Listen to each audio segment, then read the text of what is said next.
Hi friends. Okay, CTET, AP TET, Telangana state TET సంబంధించినటువంటి వాటిలో child development and pedagogy, శిశు వికాసం మరి అభివృద్ధికి సంబంధించినటువంటి అభ్యసనం సంబంధించినటువంటి ముఖ్యమైనటువంటి 2500 బిట్స్ పార్ట్ 7 వీడియో అండి. ఓకే, ఫస్ట్కి వచ్చాను.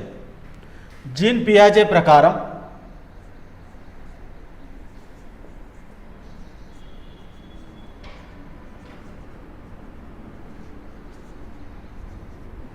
జీన్ పియాజే ప్రకారం సంజ్ఞానాత్మక వికాసం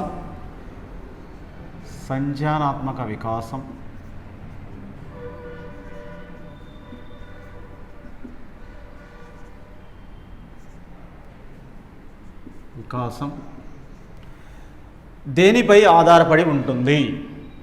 దేనిపై ఆధారపడి ఉంటుంది?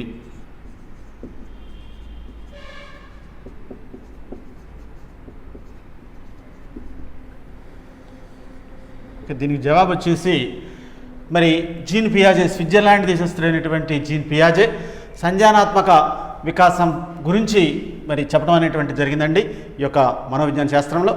ఓకే, మరి ఏం చెప్పారు? జీన్ పియాజే ప్రకారం సంజ్ఞానాత్మక వికాసం దేనిపై ఆధారపడి ఉంటుంది అనేటువంటి ప్రశ్న అంతకుముందు రావడం జరిగింది. ఓకే, వయస్సుపై కాక, దీని జవాబు ఇది, వయస్సుపై కాక దశపై ఆధారపడి ఉంటుంది. దశపై ఆధారపడి ఉంటుంది. జీన్ పియాజే ప్రకారం దశ అనేటువంటిది చాలా ఇంపార్టెంట్ అండి. ఓకే, వీరు చెప్పినటువంటి వాటిలో ఇంద్రియ చాలక దశ, పూర్వ ప్రచాలక దశ, మూర్త ప్రచాలక దశ, అమూర్త ప్రచాలక దశ అనేటువంటివి 4 ఉన్నాయి. ఈ 4 మీద కూడా బిట్స్ రావడానికి అవకాశం అనేటువంటిది 100% ఉంది. ఓకే, స్కోప్ ఉన్నటువంటి మరి శాస్త్రవేత్త జీన్ పియాజే, 100% ఇతని మీద బిట్టు రావడానికి అవకాశం ఉంది. సంజ్ఞానాత్మక వికాసం మీద కూడా మరి బిట్స్ రావడానికి అవకాశం ఉందండి. ఓకే, వీరు చెప్పినటువంటి దానిలో దశపై ఆధారపడి ఉంటుంది. ఏంటి దశపై ఆధారపడేది? సంజ్ఞానాత్మక వికాసం అనేటువంటిది వయస్సుపై కాక దశపై ఆధారపడి ఉంటుంది. అది ఇంద్రియ చాలక దశ, పూర్వ ప్రచాలక దశ, మూర్త ప్రచాలక దశ, అమూర్త ప్రచాలక దశ. ఏ దశ అనేటువంటిది వీరు వివరించడం అనేటువంటిది జరిగిందండి. ఓకే, జీన్ పియాజే ప్రకారం సంజ్ఞానాత్మక వికాసం దేనిపై ఆధారపడి ఉంటుంది? వయస్సుపై కాక దశపై ఆధారపడి ఉంటుంది. నెక్స్ట్ రెండో ప్రశ్న.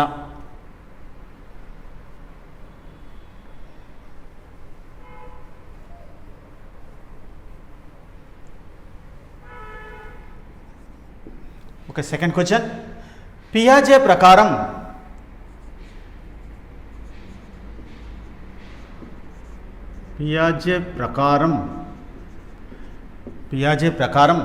భాషా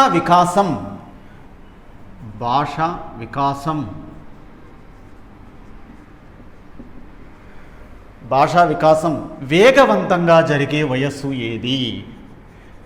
వేగవంతంగా జరిగే వయస్సు.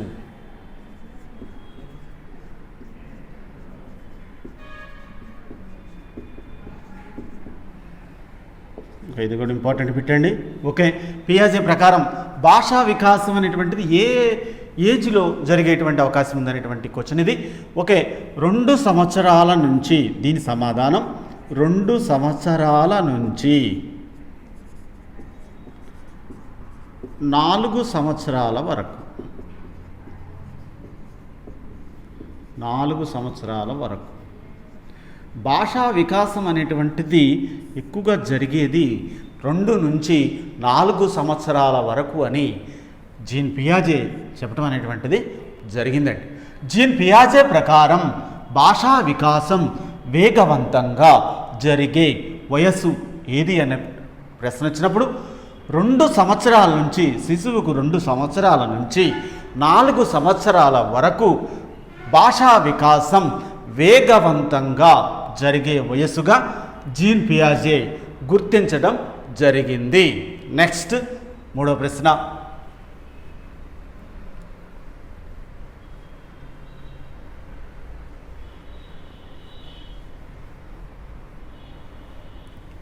చొమెస్కీ ప్రకారం మూడో ప్రశ్న. చొమెస్కీ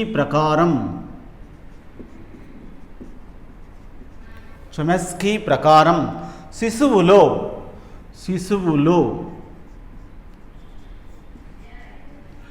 భాషార్జన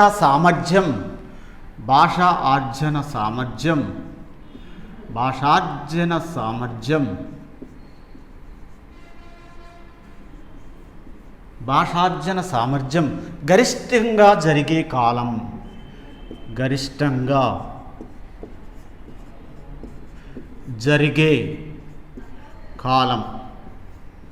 ఇంపార్టెంట్ క్వశ్చన్ ఇది కూడా.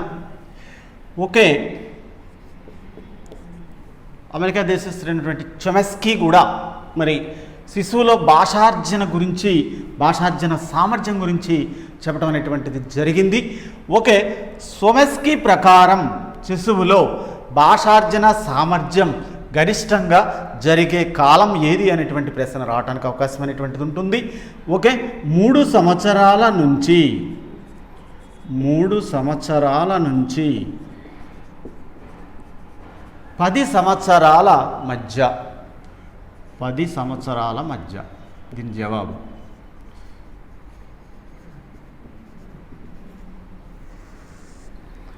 ఓకే, చొమెస్కీ ప్రకారం శిశువులో భాషార్జన సామర్థ్యం అంటే భాషను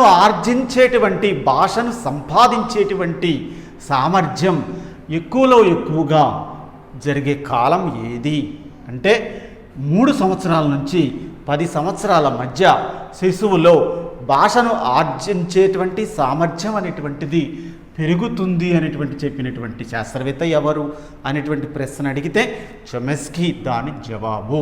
ఓకే, చొమెస్కీ ప్రకారం శిశువులో భాషార్జన సామర్థ్యం గరిష్టంగా జరిగే కాలం ఏది? 3 సంవత్సరాల నుంచి 10 సంవత్సరాల మధ్య శిశువులో భాషార్జన సామర్థ్యం గరిష్టంగా జరుగుతుంది అని చెప్పినటువంటి శాస్త్రవేత్త చొమెస్కీ. ఓకే, నెక్స్ట్ 4వ ప్రశ్న.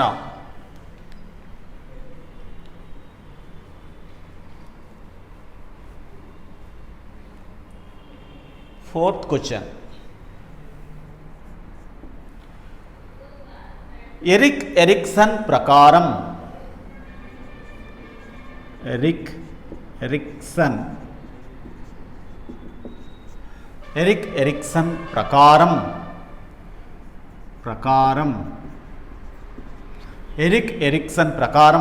మనోసాంఘిక వికాస దశల సంఖ్య ఎంత? మనోసాంఘిక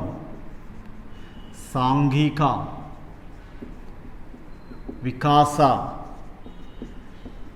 దశల సంఖ్య ఎంత?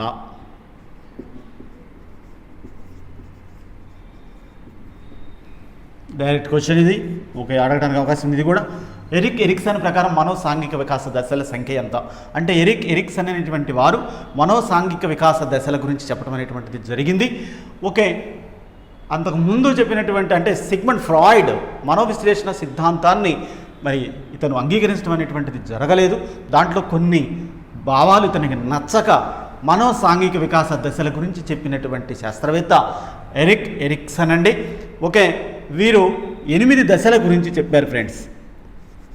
8 దశల గురించి కంపల్సరిగా బిట్స్ అడుగుతున్నారు. అది క్రీడా దశ, ఏ దశ అనేటువంటిది 8 దశలు ఉన్నాయి మొత్తం మీద. మరి పాఠశాల వయస్సు దశ అని, మరి నమ్మకం అపనమ్మకం అనేటువంటి కార్యకలాపాలు జరిగేటువంటి దశ ఏది, పాఠశాల దశ అని ఏ దశని అంటారు అనేటువంటి ప్రశ్నలు అడుగుతున్నారు. వీరు మొత్తం మీద 8 దశల గురించి వివరంగా చెప్పడం అనేటువంటిది జరిగింది ఫ్రెండ్స్. కాబట్టి ఎరిక్ ఎరిక్సన్ అనేటువంటి వారికి సంబంధించినటువంటి ప్రకారం మనోసాంఘిక వికాస దశలు ఎన్ని అంటే 8 దశలు. ఈ 8 దశల్లో శిశువు ఏ ఏ కార్యకలాపాలు కొనసాగిస్తాడు అనేటువంటి ప్రశ్నలు ఎగ్జామినేషన్లో అడుగుతున్నారు. కాబట్టి ఎరిక్ ఎరిక్సన్ అనేటువంటి వారి గురించి కూడా బాగా చదవాల్సినటువంటి అవసరం అనేది ఉంటుంది. నెక్స్ట్ 5వ ప్రశ్న.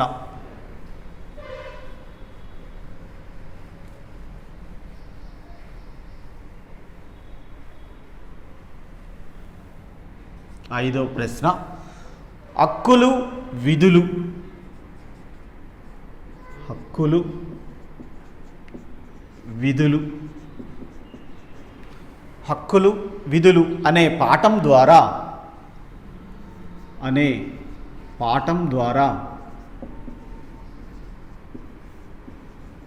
హక్కులు విధులు అనే పాఠం ద్వారా ఉపాధ్యాయుడు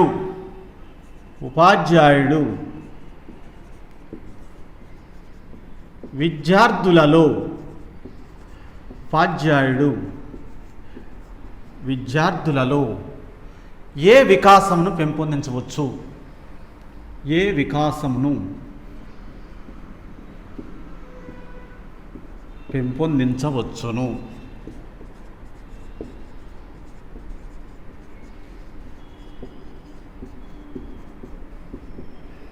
ఓకే, ఆప్షన్ 1 మరది నైతిక వికాసమా? నైతిక వికాసం. ఆప్షన్ 2 సాంఘిక వికాసం.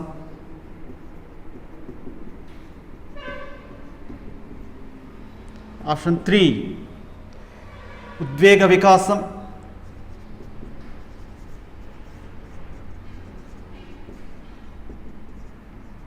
ఆప్షన్ 4 సంజ్ఞానాత్మక వికాసం.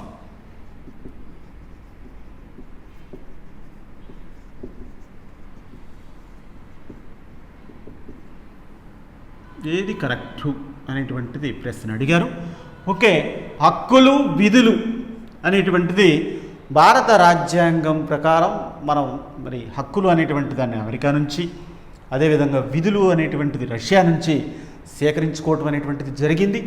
ఆ విధంగా స్వీకరించుకున్నటువంటి విధులు హక్కులు గురించి ఏ విధంగా పౌరుడు వాటిని పాటించాల్సిన అవసరం ఉంది అంటే విద్యార్థుల్లో ఉపాధ్యాయుడు ఈ పాఠాన్ని బోధించడం ద్వారా, హక్కులు విధులు అనేటువంటి పాఠాన్ని బోధించడం ద్వారా ఏ వికాసాన్ని పెంపొందించవచ్చు. ఫర్ ఎగ్జాంపుల్ చూడండి, నైతిక వికాసం అంటే మంచి చెడు గురించి చెప్పేది, మంచి గురించి చెప్పేది ఎక్కువగా, అంటే మోరల్ వాల్యూస్, మోరల్ డెవలప్మెంట్ గురించి. అదేవిధంగా సాంఘిక వికాసం అన్నప్పుడు మొత్తం సొసైటీలో జరిగేటువంటి కార్యకలాపాలు. ఫర్ ఎగ్జాంపుల్ ఇది సాంఘిక వికాసం అవుతుంది, ఎందుకంటే హక్కులు విధులు అనేటువంటిది సోషల్ స్టడీస్కి సంబంధించినటువంటి పాఠ్యాంశం. సాంఘిక వికాసం అంటే సోషల్ అవేర్నెస్ తీసుకురావాల్సినటువంటి అవసరం ఉంది విద్యార్థుల్లో, కాబట్టి సాంఘిక వికాసం అనేటువంటిది కరెక్ట్ అవుతుందండి. అదేవిధంగా ఉద్వేగ వికాసం అంటే చాలా వరకు కోపం కావచ్చు, ఆవేశం కావచ్చు, చాలా రకరకాలైనటువంటివి వస్తాయి. దీనికి సంబంధించినటువంటిది కరెక్ట్ కాదు. అదేవిధంగా సంజ్ఞానాత్మక వికాసం అన్నప్పుడు ప్రజ్ఞకు సంబంధించినటువంటిది, స్కిమాటాలకు సంబంధించినటువంటిది, కాబట్టి దీనికి సంబంధించిన గుర్తులు అనేటువంటివి ఇక్కడ లేవు, కాబట్టి ఇది కాదు. అంటే ఇక్కడ సోషల్ స్టడీస్ అనేటువంటి సంబంధించినటువంటి అవేర్నెస్ తీసుకొచ్చేటువంటి లెసన్ ఇది. కాబట్టి సాంఘిక వికాసం, సోషల్ డెవలప్మెంట్ని పెంపొందించేటువంటి పాఠంగా మనం చెప్పవచ్చు విద్యార్థులలో. అంటే హక్కులు విధులు అనే పాఠం ద్వారా ఉపాధ్యాయుడు విద్యార్థుల్లో ఏ వికాసం పెంపొందించవచ్చు అంటే సాంఘిక వికాసమును పెంపొందించవచ్చు. Option 2 is right answer. కాబట్టి దీని జవాబు సాంఘిక వికాసం. ఓకే, ఈ విధంగా ప్రశ్న అడగడానికి అవకాశం అనేది ఉంది. హక్కులు విధులు అనే పాఠం ద్వారా ఉపాధ్యాయుడు విద్యార్థుల్లో ఏ వికాసమును పెంపొందించవచ్చును?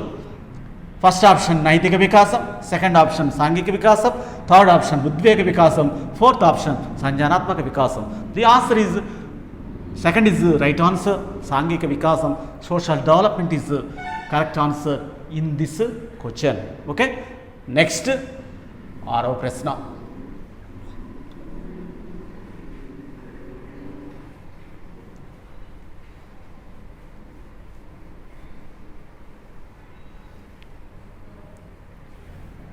ఓకే, 6వ ప్రశ్న. పియాజే ప్రకారం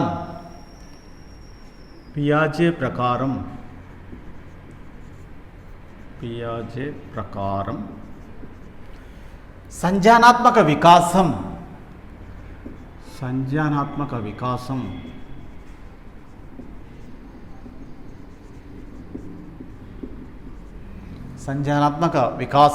దాదాపుగా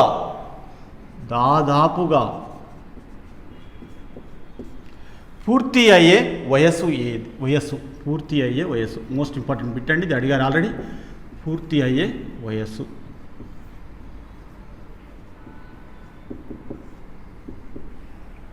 ఓకే, ఆప్షన్ వచ్చేసి 11 సంవత్సరాలు.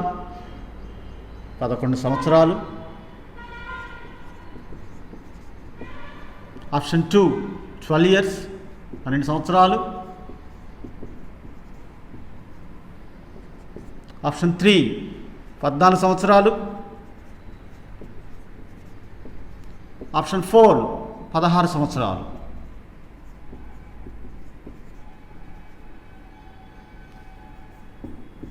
సంజ్ఞానాత్మక వికాసం అన్నప్పుడు కొంత ఏజ్ పడుతుంది అనేటువంటిది ఒక ఐడియా అనేటువంటిది ఉండాలి.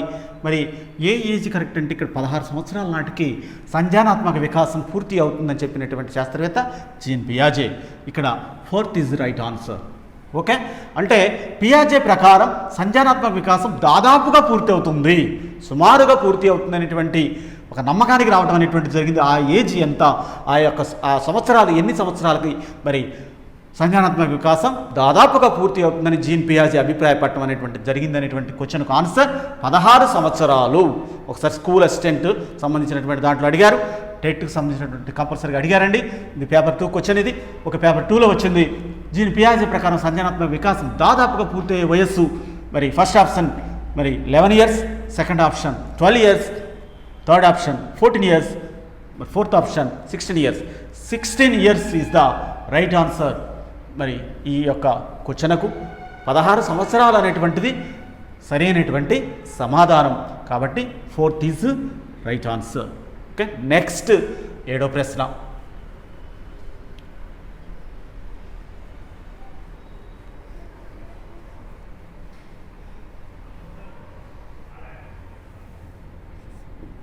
Okay, 7th question. ఒకే సన్నివేశంలో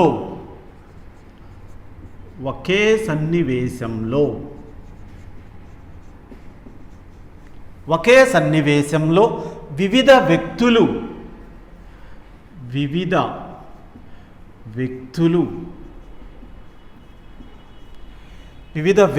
వివిధ రకాలుగా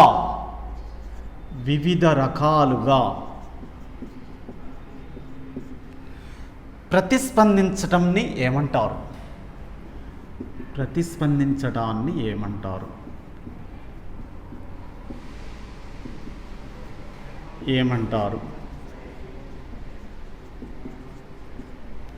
ఒక మోస్ట్ ఇంపార్టెంట్ క్వశ్చన్ అండి ఇది, ఈ యొక్క చైల్డ్ డెవలప్మెంట్ అండ్ పెడగాగిలో భాగంగా. ఒకే సన్నివేశం వివిధ వ్యక్తులు ఉన్నారు, వివిధ రకాలుగా ప్రతిస్పందిస్తున్నారు.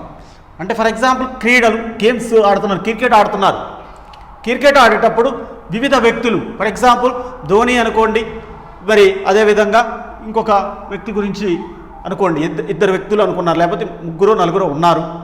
అదేవిధంగా వివిధ రకాలుగా ప్రతిస్పందిస్తున్నారు. అంటే ఒక క్యాచ్ వచ్చింది, మరి ఒకవైపు వెళ్ళి అంటే మిస్ అయింది, ఒక వ్యక్తి పట్టుకోలేకపోయింది. అంటే ఇక్కడ కంపల్సరీగా ఆ వ్యక్తి పట్టుకోలేకపోవటాన్ని మరి అక్కడ వివిధ రకాలుగా ప్రతిస్పందించడం అనేటువంటిది జరుగుతుంది.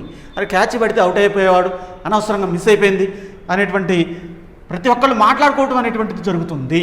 అదేవిధంగా ఒకే సన్నివేశం, ఫర్ ఎగ్జాంపుల్ ఒకే సన్నివేశం అన్నప్పుడు క్లాస్ రూమ్లో మరి పిల్లలు ఉన్నారు, తరగతి గదిలో పిల్లలు ఉన్నారు, మరి వారు ఏం చేస్తున్నారు? వివిధ రకాలుగా ప్రతిస్పందిస్తున్నారు. అంటే ఒక విషయం మీద భిన్నమైనటువంటి అభిప్రాయాలను వ్యక్తం చేస్తున్నారు. ఫర్ ఎగ్జాంపుల్ టీచర్ కావాలంటే టీచర్ ఎలిజిబిలిటీ టెస్ట్ అవసరమా కాదా అంటే రాము అనేటువంటి విద్యార్థి అవసరం సార్ అంటాడు, అదే కృష్ణ అనేటువంటి విద్యార్థి అవసరం లేదు సార్ అని సమాధానం ఇస్తాడండి. కాబట్టి ఇక్కడ ఒకే సన్నివేశంలో వివిధ వ్యక్తులు వివిధ రకాలుగా ప్రతిస్పందిస్తున్నారు, వివిధ రకాలైనటువంటి అభిప్రాయాలను వెలిబుచ్చుతున్నారు, వివిధ రకాలైనటువంటి అభిప్రాయాలను వారు తెలియజేస్తున్నారు. కాబట్టి ఇది ఏ భేదం అనేటువంటి క్వశ్చన్ అండి, ఇది మోస్ట్ ఇంపార్టెంట్ క్వశ్చన్. ఇది వ్యక్తంతర భేదం అంటారు.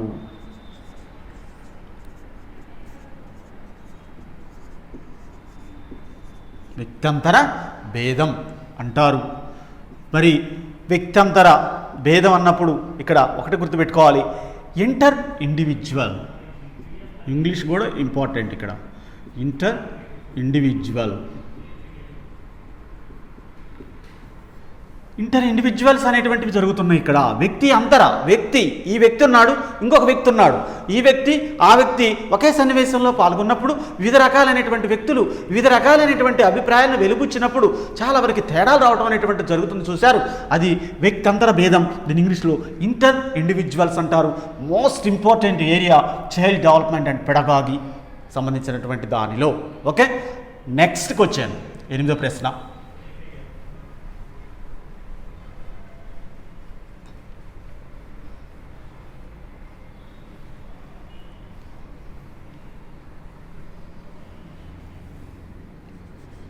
Eighth question. ఒకే రకమైన ప్రశ్నాపత్రము ఒకే రకమైన ప్రశ్నాపత్రము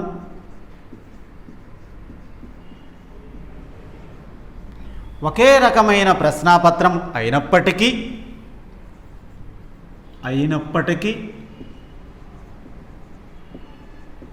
ఒకే రకమైన ప్రశ్నాపత్రం అయినప్పటికీ తరగతిలోని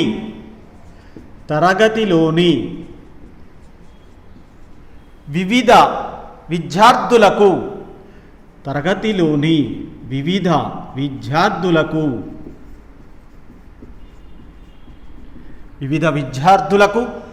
వివిధ రకాలుగా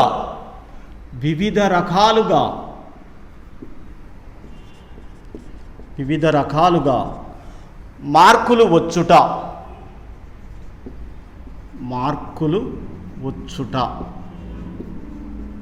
అనునది ఏ భేదము అనేటువంటి ప్రశ్న రావటానికి అవకాశం అనేది ఉంది. ఓకే, ఒకే రకమైన ప్రశ్నాపత్రం ఒకటే ఇచ్చాం. ప్రశ్నాపత్రం అందరికీ ఒకే రకమైనటువంటి ప్రశ్నాపత్రం అందరికీ పంచడం అనేటువంటిది జరిగింది, అందరికి ఇచ్చేసాం.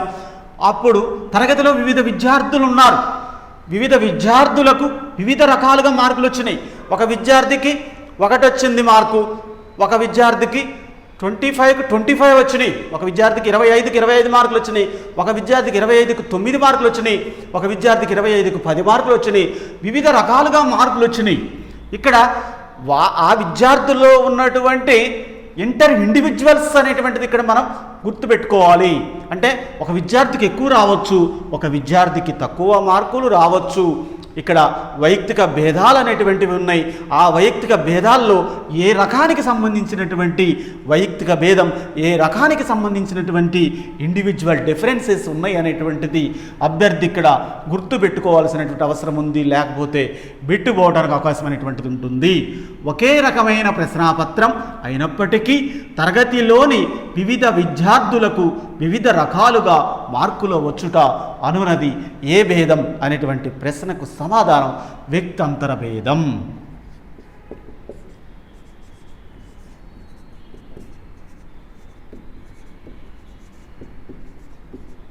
ఇంటర్ ఇండివిజువల్స్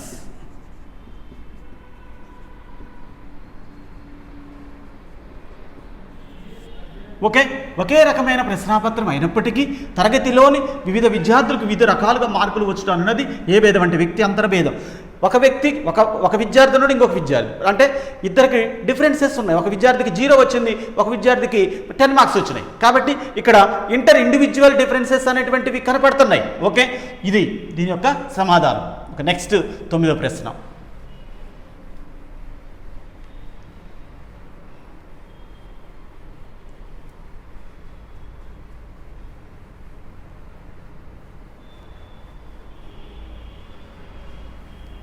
నైన్త్ క్వశ్చన్ కూడా ఇంపార్టెంటేనండి. రాముకు ఆటలంటే ఇష్టం.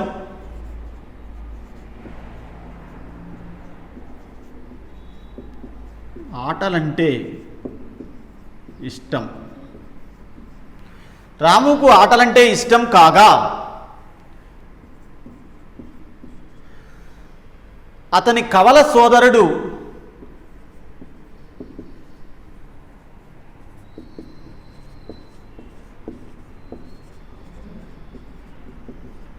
కృష్ణకు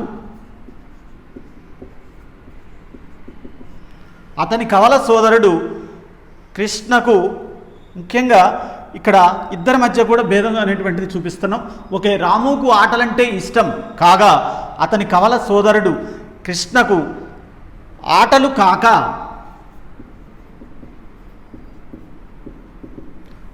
కాక సంగీతం అంటే ఇష్టం.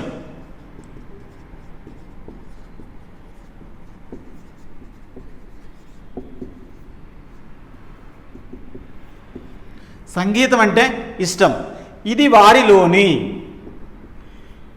వారిలోని ఏ భేదము అనేటువంటి ప్రశ్న అడుగుతున్నారు. అడిగటానికి కూడా అవకాశాలు ఉన్నాయి. ఓకే, మరి రాముకు ఆటలంటే ఇష్టం ఒక విద్యార్థి రాము. అదేవిధంగా అతని కవల సోదరుడు కృష్ణ వీరొకరు. ఆటలు కాక సంగీతం అంటే కూడా ఇష్టం. అంటే మరి ఆటలంటే ఇష్టం, కృష్ణకైతే ఆటలు కాక సంగీతం అంటే కూడా ఇష్టమే. ఓకే, సంగీతం అంటే ఇష్టం అంటే ఎవరిష్టం వాళ్ళది, వాళ్ళ అభిప్రాయాలు వాళ్ళు తెలియజేస్తున్నారు ఇక్కడ. ఎవరిష్టం వాళ్ళది. కాబట్టి రాముకు ఆటలంటే ఇష్టం, మరి కృష్ణకు ఆటలు కాక సంగీతం అంటే ఇష్టం. ఆటలు ఇష్టపడ్డు, సంగీతం అంటే చాలా ఇష్టపడతారు కృష్ణ. కాబట్టి ఇది వారిలోని ఏ భేదం అంటే ఇద్దరి మధ్య డిఫరెన్సెస్ అనేటువంటిది ఇక్కడ జరుగుతుంది. ఇక్కడ మరి ఇండివిజువల్స్ అనేటువంటివి మనకి కనపడుతున్నాయి. కాబట్టి వ్యక్తి అంతర భేదం అనేటువంటిది మనం చెప్పవచ్చు. ఇద్దరు వ్యక్తుల గురించి చెప్తున్నాం ఇక్కడ. వ్యక్తి అంతర భేదాలు, వ్యక్తి అంతర భేదం గురించి చెప్పడం అనేటువంటిది జరుగుతుంది అనేటువంటిది తెలుసుకోవాల్సినటువంటి అవసరం అనేది ఉంటుంది. రాముకు ఆటలంటే ఇష్టం కాగా అతని కవల సోదరుడు కృష్ణకు ఆటలు కాక సంగీతం అంటే ఇష్టం. ఇది వారిలోని ఏ భేదాన్ని తెలియజేస్తుంది అనేటువంటి ప్రశ్నకు సమాధానం వ్యక్తి అంతర భేదం. నెక్స్ట్ 10వ ప్రశ్న.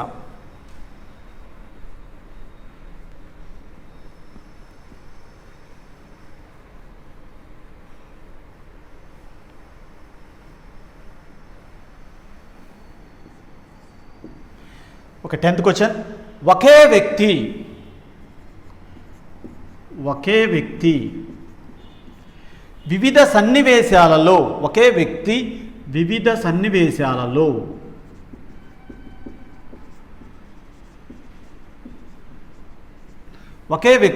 సన్నివేశాలలో వివిధ రకాలుగా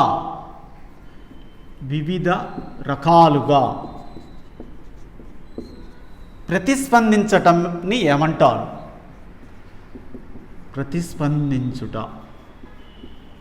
ప్రతిస్పందించటాన్ని ఏ భేదం అంటారు?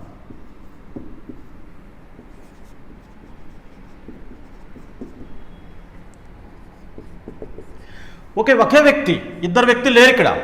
ఒకే వ్యక్తి వివిధ సన్నివేశాలు ఉన్నాయి, వివిధ రకాలుగా ప్రతిస్పందిస్తున్నారు. ఒకే వ్యక్తి వివిధ సన్నివేశాలు వివిధ రకాలుగా ప్రతిస్పందిస్తున్నారు. ఒక వ్యక్తే వివిధ సన్నివేశాలు వివిధ రకాలుగా ప్రతిస్పందిస్తున్నారు అనేటువంటి విషయాన్ని గుర్తుపెట్టుకోవాలి. దీన్ని ఏమంటామంటే వ్యక్తి అంతర్గత భేదం. వ్యక్తి అంతర్గత భేదం అంటారండి. దీని ఇంగ్లీష్లో ఇంట్రో ఇండివిజువల్స్ అంటారు.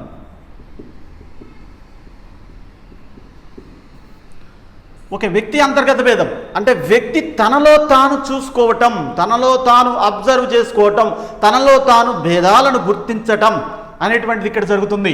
అంటే ఒకే వ్యక్తి వివిధ సన్నివేశాల్లో వివిధ రకాలుగా ప్రతిస్పందించడాన్ని ఏ భేదం అంటారంటే వ్యక్తి అంతర్గత భేదం అంటారు. నెక్స్ట్ 11వ ప్రశ్న.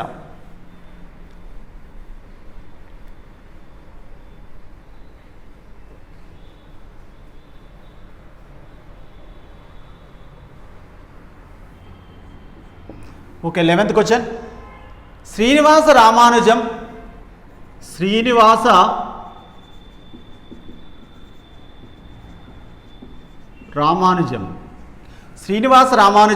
గణితంలో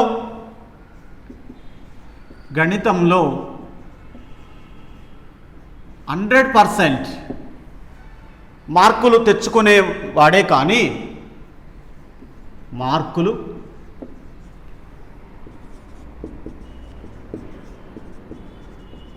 తెచ్చుకునేవాడు కానీ మిగిలిన సబ్జెక్టులలో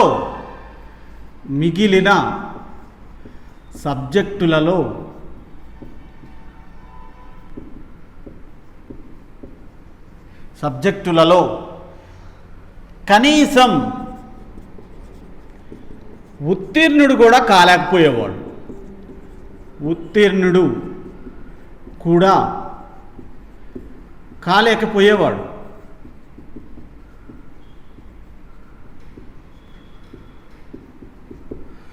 ఇది అతనిలోని ఏ భేదం? ఇది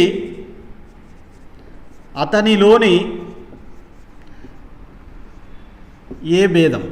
ఇంపార్టెంట్ క్వశ్చన్ ఇది. ఓకే, గణిత శాస్త్రవేత్త శ్రీనివాస రామానుజన్, మరి వీరి జన్మదినాన్ని గణిత దినోత్సవంగా జరుపుకుంటున్నాం. ఓకే, శ్రీనివాస రామానుజన్ గణితంలో 100% అంటే 100% మార్కులు తెచ్చుకున్నాడు.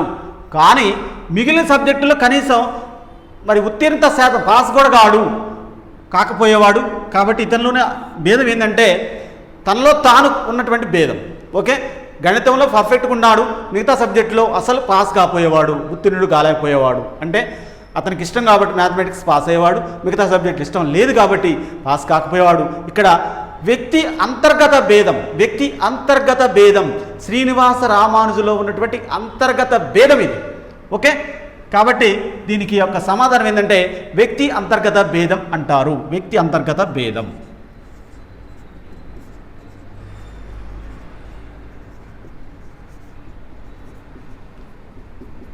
Intra individuals.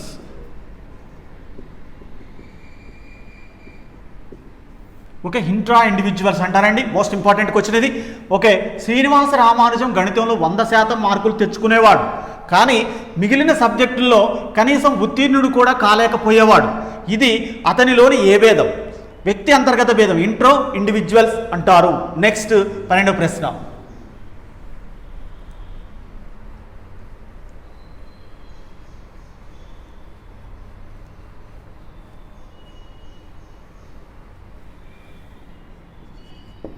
Okay, 12th question.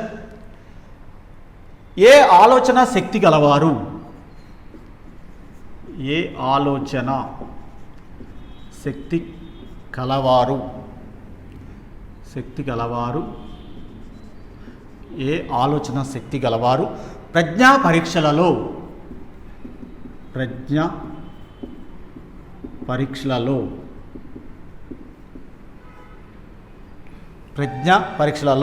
ఎక్కువ స్కోరు సాధిస్తారు.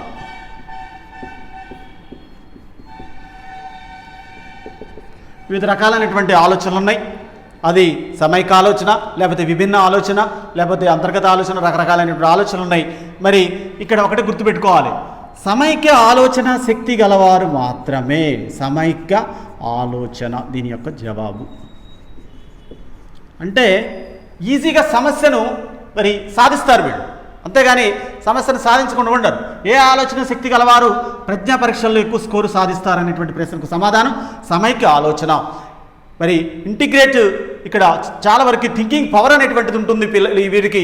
కాబట్టి ఈ చిల్డ్రన్ చాలా వరకు మరి సమైక్య ఆలోచన శక్తి గలవారు ప్రజ్ఞా పరీక్షల్లో ఎక్కువ స్కోరు సాధిస్తారు అనేటువంటి దీని యొక్క జవాబు. ఓకే, సమైక్య ఆలోచన శక్తి గలవారు ప్రజ్ఞా పరీక్షల్లో ఎక్కువ స్కోరు సాధిస్తారు. ఫర్ ఎగ్జాంపుల్, ఒక క్వశ్చన్ అడిగారు, రాము అనేటువంటి విద్యార్థి ప్రజ్ఞా పరీక్షలలో ఎక్కువ స్కోరు సాధిస్తున్నాడు, ఇతనిలో ఉన్నటువంటి ఆలోచన శక్తి ఏమిటి అనేటువంటి ప్రశ్న వచ్చిందనుకోండి, దీనికి సమాధానం సమైక్య ఆలోచన శక్తి.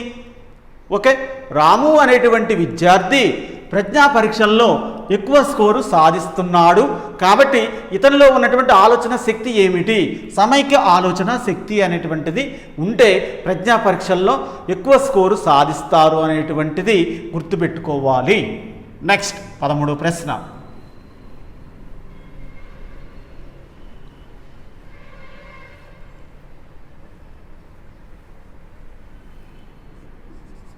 Okay, 13th question. ఏ ఆలోచన శక్తి గలవారు? ఏ ఆలోచన శక్తి గలవారు సృజనాత్మక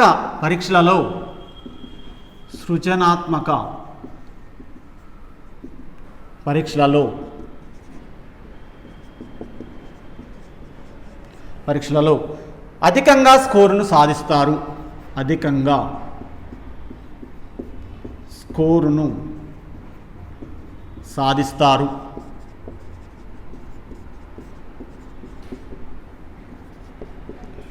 ఒకటే గుర్తుపెట్టుకోవాలండి, సృజనాత్మక పరీక్ష అంటేనే కొత్తదనం, ఏదైనా ఒక క్రియేటివిటీ పవర్ అనేటువంటిది విద్యార్థుల్లో ఉంది అనేటువంటిది అర్థమవుతుంది. అంటే విభిన్నంగా ఆలోచించేటువంటి విద్యార్థి మరి అక్కడ క్రియేటివ్ పవర్, క్రియేటివ్ థింకింగ్ని ఎక్కువగా క్రియేటివ్ ఎగ్జామినేషన్స్లో ఎక్కువగా రాణించడం అనేటువంటిది జరుగుతుంది. కాబట్టి విభిన్న ఆలోచన అనేటువంటిది దీనికి సమాధానం. విభిన్న ఆలోచన. ఓకే, విభిన్న ఆలోచన శక్తి గలవారు సృజనాత్మక పరీక్షల్లో అధిక స్కోరును సాధిస్తారు అనేటువంటిది గుర్తుపెట్టుకోవాలండి. రాము అనేటువంటి విద్యార్థి సృజనాత్మక పరీక్షల్లో అధికంగా స్కోరును సాధించాడు. ఇతనిలో ఉన్నటువంటి ఆలోచన శక్తి ఏమిటి అనేటువంటి ప్రశ్నకు సమాధానం విభిన్న ఆలోచన శక్తి. నెక్స్ట్ 14వ ప్రశ్న.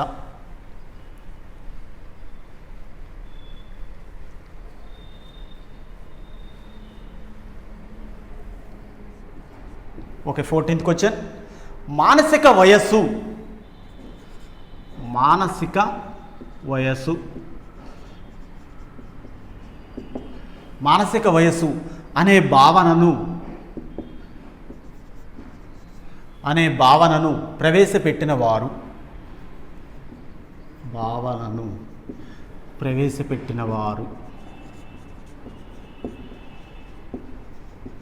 ప్రవేశపెట్టిన వారు ఎవరు? డైరెక్ట్ పెట్టేది. ఓకే, దీని యొక్క జవాబు వచ్చేసి మానసిక వయస్సు అంటే మెంటల్ ఏజ్. ఓకే, మానసిక వయసు అనే భావన ప్రవేశపెట్టిన వారు ఎవరు అనేటువంటి ప్రశ్నకు సమాధానం ఆల్ఫ్రెడ్ బినే.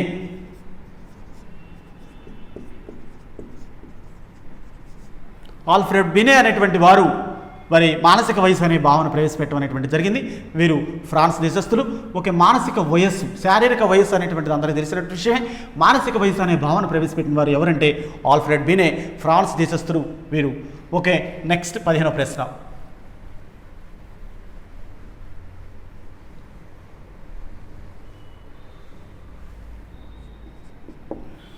ఓకే, 15వ ప్రశ్న.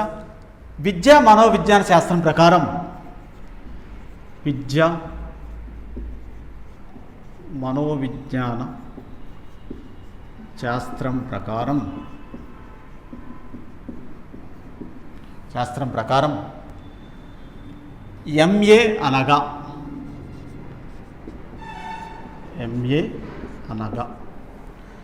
ఏంటి? Mental age. దీని యొక్క సమాధానం ఏంటి? Mental age. తెలుగులో మానసిక వయస్సు.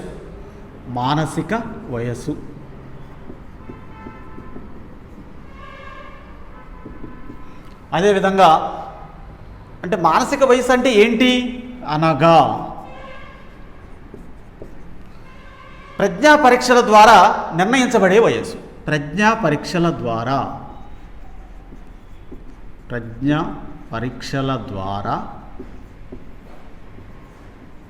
నిర్ణయించబడే వయస్సు.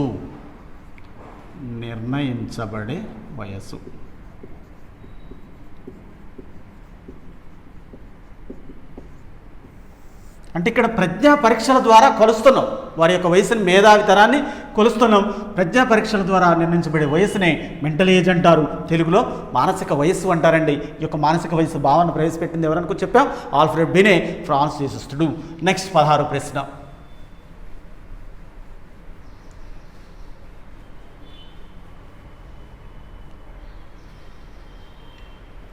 16వ ప్రశ్న. వ్యక్తుల తెలివితేటలను కొలవటానికి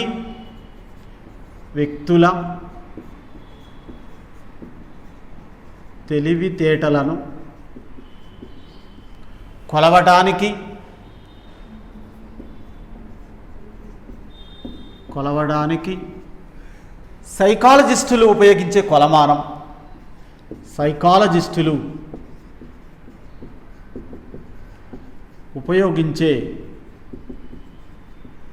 కొలమానం.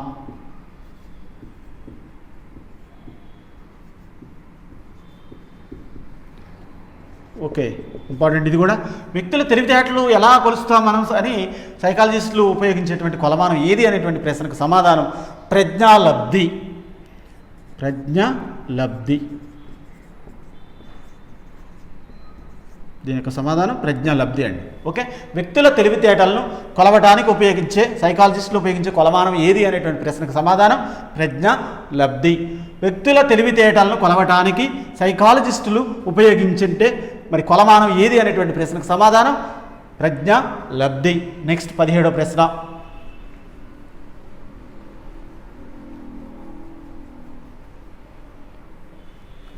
Seventeenth question. ఓకే, ప్రజ్ఞాలబ్ధి అను భావనను ప్రజ్ఞాలబ్ధి అను భావనను ప్రవేశపెట్టిన వారు ఎవరు? ప్రవేశపెట్టిన వారు ఎవరు?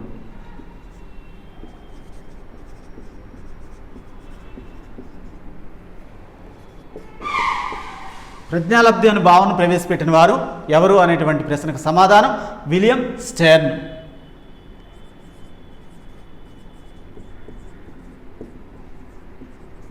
విలియం స్టెర్న్ అండి. ఓకే, ప్రజ్ఞాలబ్ధి భావనను ప్రవేశపెట్టిన వారు ఎవరు? William Stern. వీరు మరి జర్మనీ దేశస్థులు. ఓకే, ప్రజ్ఞాలబ్ధి అనే భావన ప్రవేశపెట్టిన వారు ఎవరు అనేటువంటి ప్రశ్నకు సమాధానం విలియం స్టెర్న్. వీరు జర్మనీ దేశస్థులు. నెక్స్ట్ 18వ ప్రశ్న.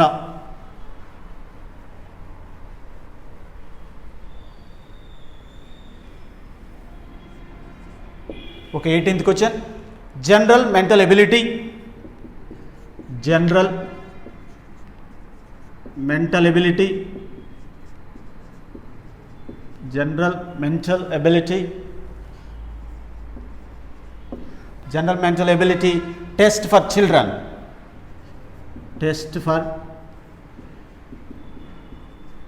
Children. General mental ability test for children అనే ప్రజ్ఞామాపనిని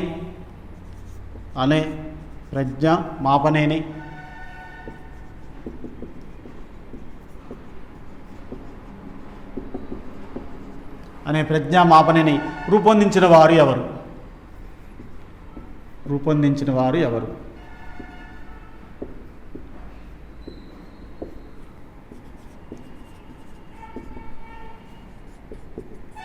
okay, general mental ability test for children అంటే చిల్డ్రన్లో మరి జనరల్ మెంటల్ ఎబిలిటీ ఎలా ఉంది అనేటువంటి దానికి సంబంధించినటువంటిది టెస్ట్ చేస్తారు. ఈ టెస్ట్లో మరి ఈ ప్రజ్ఞామాపని రూపొందించిన వారు ఎవరు అనేటువంటి ప్రశ్న అడుగుతున్నారు. ఓకే, దీని సమాధానం doctor RP Srivastava.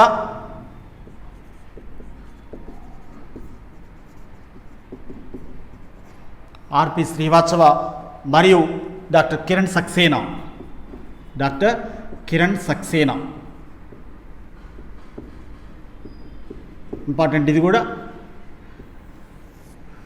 Okay, general mental ability test for children అనే ప్రజ్ఞామాపనిని రూపొందించిన వారు ఎవరు అనేటువంటి ప్రశ్నకు సమాధానం doctor RP Srivastava and doctor Kiran Saxena అనేటువంటి వారు general mental ability test for children అనే ప్రజ్ఞామాపనిని రూపొందించిన వారు మరి ఎవరు అనేటువంటి ప్రశ్న వచ్చినప్పుడు డాక్టర్ ఆర్పి శ్రీవాత్సవ మరియు డాక్టర్ కిరణ్ సక్సేనా అనేటువంటి వారు ఈ యొక్క general mental ability test for children అనేటువంటి ప్రజ్ఞామాపనిని రూపొందించడం అనేటువంటిది జరిగింది ఫ్రెండ్స్.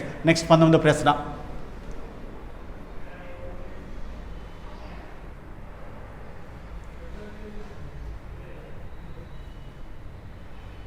19th question.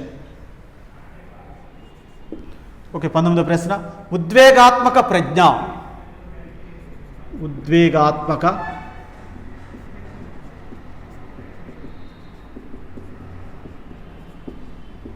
ఉద్వేగాత్మక ప్రజ్ఞ అను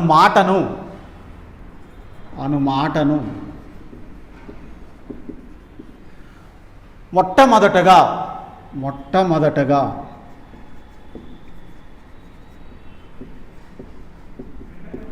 ఉపయోగించిన వారు ఎవరు?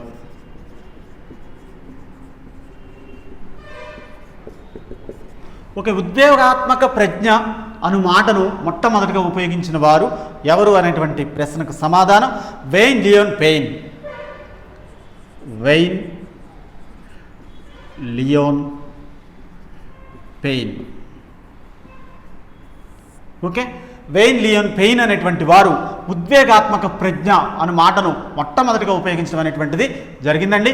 ఉద్వేగాత్మక ప్రజ్ఞ అను మాటను మొట్టమొదటగా ఉపయోగించిన వారు ఎవరు అనేటువంటి ప్రశ్నకు సమాధానం వెయిన్ లియోన్ పెయిన్ అనేటువంటి వారు ఈ ఉద్వేగాత్మక ప్రజ్ఞ అను మాటను మొట్టమొదటిగా ఉపయోగించడం అనేటువంటిది జరిగింది.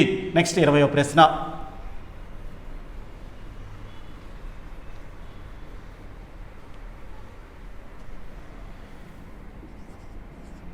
20th question.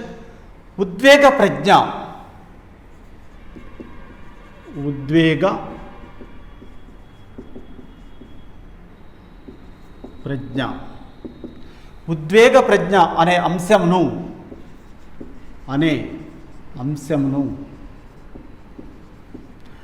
బాగా ప్రాచుర్యంలోకి తెచ్చినవారు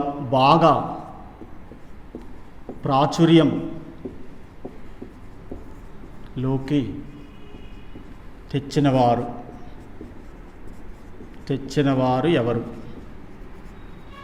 ప్రాచుర్యం అంటే వెలుగులోకి తీసుకొచ్చిన వారు. ఉద్వేగ ప్రజ్ఞ అనే అంశమును బాగా ప్రాచుర్యంలోకి తెచ్చిన వారు ఎవరు అనేటువంటి ప్రశ్నకు సమాధానం గోల్మన్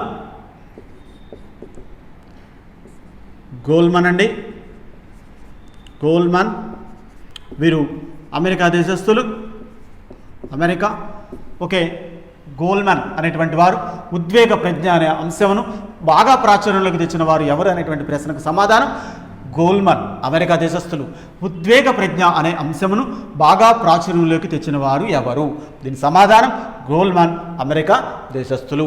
నెక్స్ట్ 21వ ప్రశ్న.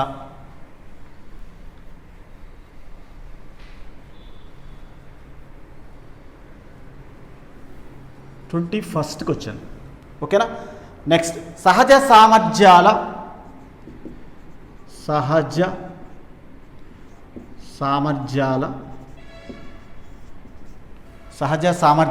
అధ్యయన మూల పురుషుడు ఎవరు? అధ్యయన మూల పురుషుడు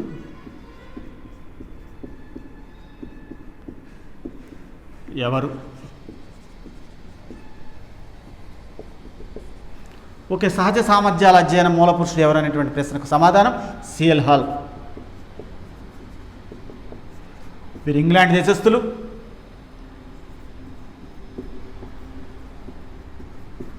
పిల్లల్లో సహజ సామర్థ్యాలు ఉంటాయి, వాళ్ళకి ఏది ఇష్టమో దాన్నే చేయనియాలి అనేటువంటి దానికి మరి మూల పురుషుడు ఎవరంటే సిఎల్ హాల్ అనేటువంటి వారు ఇంగ్లాండ్ దేశస్థులు. దీని యొక్క మూల పురుషుడు అండి. సహజ సామర్థ్యాల అధ్యయన మూల పురుషుడు ఎవరు అనేటువంటి ప్రశ్నకు సమాధానం సిఎల్ హాల్, ఇంగ్లాండ్ దేశస్థులు వీరు. ఓకే, నెక్స్ట్ 22వ ప్రశ్న.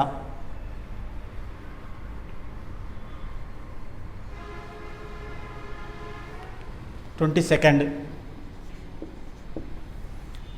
వైఖరి యొక్క గుణాలు ఏవి?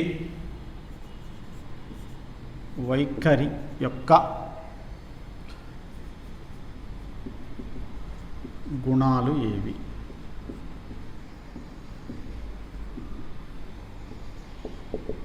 మూడు రకాలైనటువంటి గుణాలు ఉంటాయండి వైఖరికి. దిశ, తీవ్రత,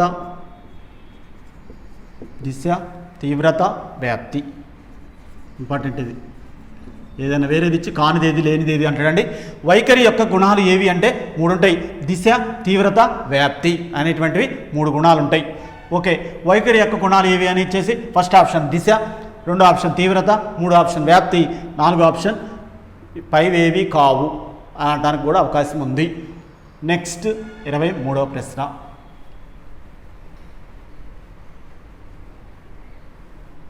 పైవేవి కావు లేకపోతే పైవన్నీ అనేటువంటిది అడగడానికి అవకాశాలు ఎక్కువగా ఉంటాయి ఇటువంటి ప్రశ్నకు. Okay, 23rd. అర్థశాస్త్రం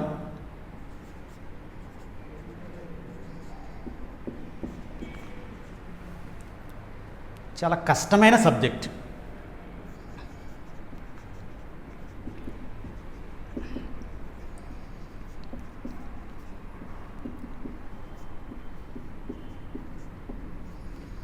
అర్థశాస్త్రం చాలా కష్టమైన సబ్జెక్టు అని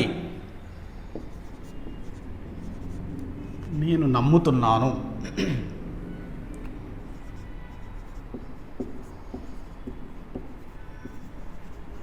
నేను నమ్ముతున్నాను అని ఆ సబ్జెక్టు పట్ల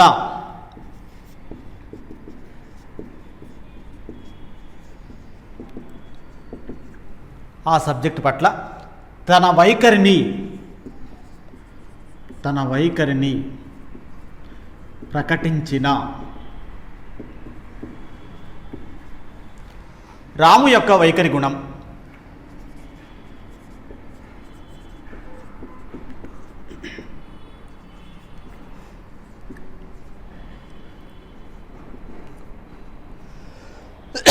అర్థశాస్త్రం చాలా కష్టమైన సబ్జెక్ట్ అని నేను నమ్ముతున్నాను అని ఆ సబ్జెక్టు పట్ల తన వైఖరిని ప్రకటించిన రాము యొక్క వైఖరి గుణం ఏమిటి అనేటువంటి ప్రశ్నకు సమాధానం ఏంటి అనేటువంటిది చూద్దాం. ఓకే, 23rd వచ్చినది. ఆన్సర్ వచ్చేసి దిశ అనేటువంటిది దీని యొక్క జవాబు. ఓకే, ఇక్కడ ఒకటే గుర్తుపెట్టుకోవాలండి, సుముఖత అంటే సుముఖత అంటే అనుకూలత అనుకోవచ్చు.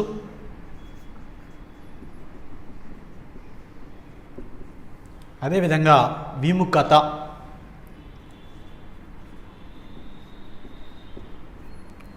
మరి ప్రతికూలత అనుకోవచ్చు దీన్ని.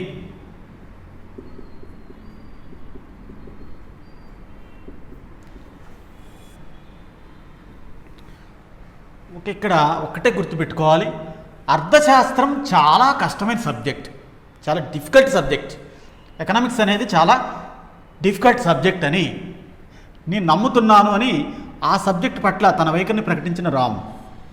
అమ్మో, చాలా కష్టమైన సబ్జెక్ట్ అండి, నేను నమ్ముతున్నాను అర్థశాస్త్రాన్ని, కాబట్టి ఇది నా వైఖరి అని చెప్పాడు. అంటే ఇక్కడ ఒకటే గుర్తుపెట్టుకోవాలి, రాము ఏం చెప్తుండు, చాలా కష్టమైన సబ్జెక్ట్ అన్నప్పుడు మరి తన వైఖరిని తెలియజేస్తాడు. ఏ విధంగా తెలియజేస్తాడు? విముఖంగా తెలియజేస్తాడు, అనుకూలంగా తెలియజేయటం లేదు, ప్రతికూలంగా తెలియజేస్తున్నాడు. మోస్ట్ ఇంపార్టెంట్ ఇది.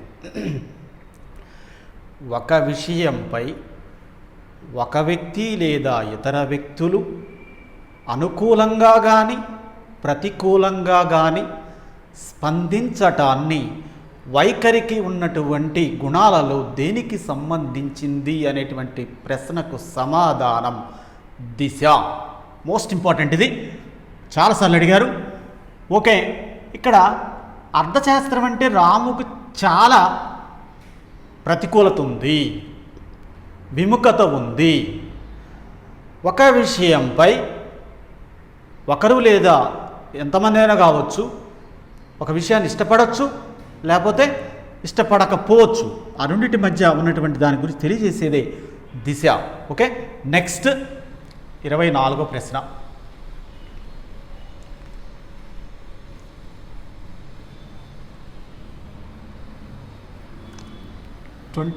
క్వశ్చన్. ఓకే, సినిమాల వల్లే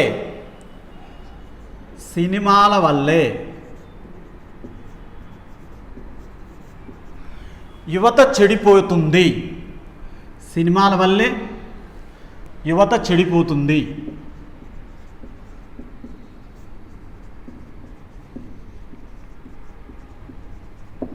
సినిమాల వల్లే యువతి చెడిపోతుంది. ఇక్కడ చాలా వరకు యంగ్స్టర్స్ అంటే సినిమాల వల్ల చాలా వరకు యంగర్స్ అనేటువంటి వారు యువత చెడిపోతున్నారు కాబట్టి అన్న విషయాన్ని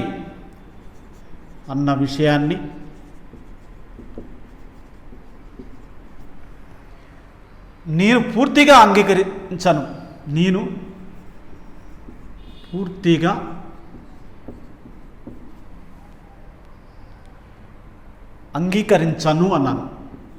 అంగీకరించను.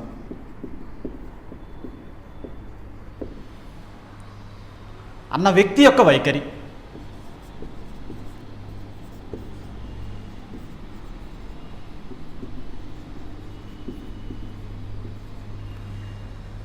వైఖరి ఏంటి? వైఖరి యొక్క గుణం, వైఖరి యొక్క గుణం.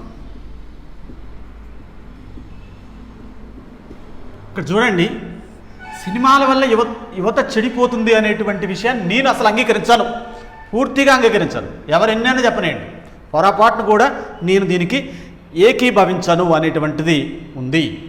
అంటే ఫర్ ఎగ్జాంపుల్, మొబైల్ ఫోన్స్ వల్ల యువత చెడిపోతుంది అన్న విషయాన్ని నేను పూర్తిగా అంగీకరించాను అనేటువంటిది ఉంది. అప్పుడు ఆ వ్యక్తి యొక్క వైఖరి యొక్క గుణం ఏంటి అనేటువంటిది అడగడానికి అవకాశం ఉంది. ఇక్కడ దీని జవాబు వచ్చేసి తీవ్రత. తీవ్రత అన్నప్పుడు ఒకటి గుర్తుపెట్టుకోవాలండి, ఒక విషయం పట్ల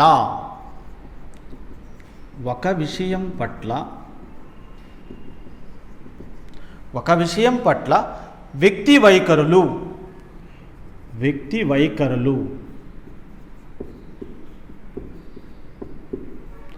ఎంత బలంగా ఉన్నాయి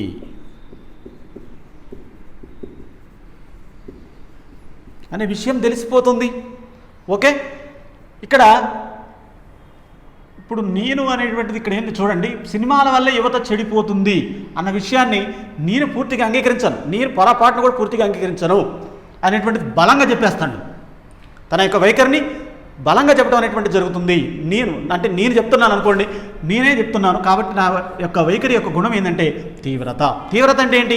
ఒక విషయం పట్ల వ్యక్తి వైఖరులు ఎంత బలంగా ఉన్నాయి.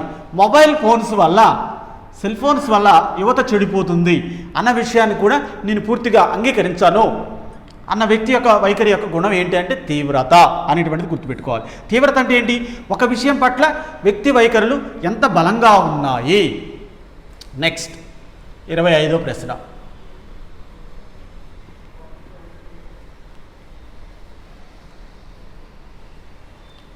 Fifth question. ఓకే, గవర్నమెంట్ బడుల పట్ల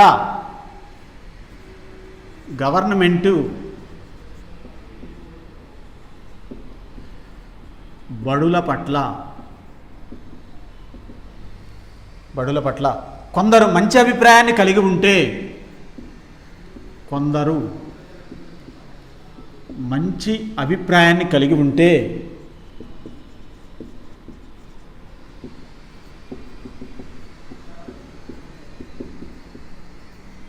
కొందరు మంచి అభిప్రాయాన్ని కలిగి ఉంటే కొందరు చెడు అభిప్రాయం కలిగి ఉండటం. కొందరు చెడు అభిప్రాయం కలిగి ఉండటం.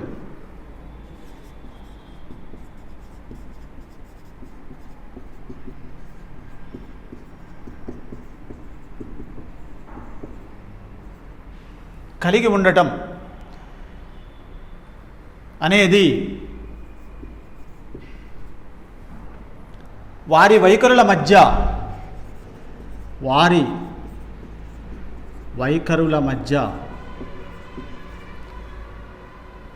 ఉండే వ్యత్యాసం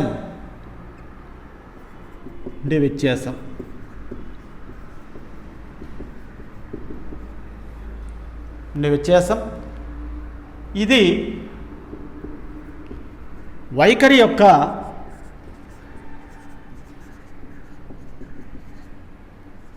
గుణం. ఇది మరి వైఖరి యొక్క గుణం ఏది అంటే, ఇది అంటం కంటే కూడా వారి వైఖరుల మధ్య ఉండే వ్యత్యాసం మరి ఇక్కడ